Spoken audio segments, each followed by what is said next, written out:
Connor Reid from North Wales was working in a school in Wuhan when he began to feel unwell.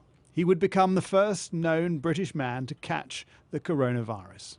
Take me back to November 25th, day one, you get a cold. The end of November, I was feeling just a normal cold. And the problem with this virus is it progresses in stages. So you'll have a cold, you'll get better, you'll get worse, you'll get better, then you get worse again.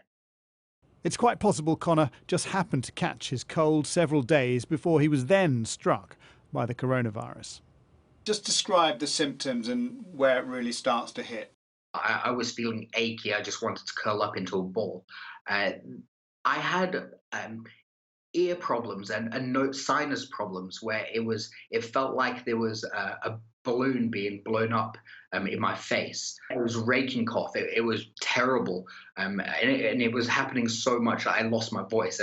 And I've lost my voice a few times, just in a little bit. But it was gone. I couldn't make any sound at all. For most people who catch the virus, it won't get any worse than this and may not even get as bad. But for Connor, the scariest part was when he began to struggle with his breathing. It was a case of going to bed and waking up not being able to breathe. It scared me because breathing's necessity to life. Like if you have the flu, you feel like you're going to die, but you're really not. But when your lungs get affected, that's where it scared me, and I couldn't take a full breath. The breaths I did take, it sounded like I was breathing through a bag. Connor was diagnosed with pneumonia.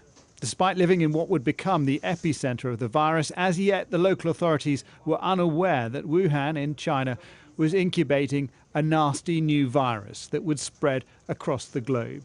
It was weeks before Connor was told he had COVID-19.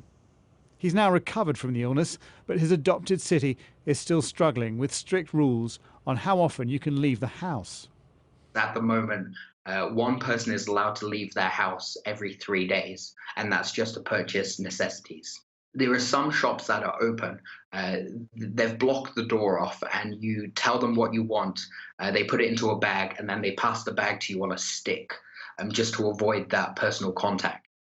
Connor says he always thought he would pull through, but having experienced it, he can see why the virus could be deadly for some. Jason Farrell, Sky News.